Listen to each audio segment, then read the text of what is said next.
আমি অপেক্ষা করব, তবে তোমার ফেরার জন্য নয়।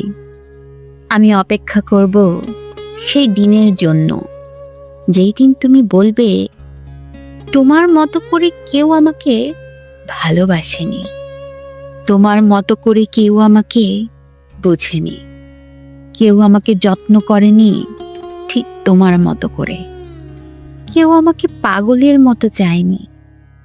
হাজারো অপমান অবহেলা সহ্য করে কেউ আমাকে তোমার মতো করে আঁকড়ে ধরে বাঁচতে চায়নি। আমি অপেক্ষা করব, আমি অপেক্ষা করব সেই দিনের জন্য।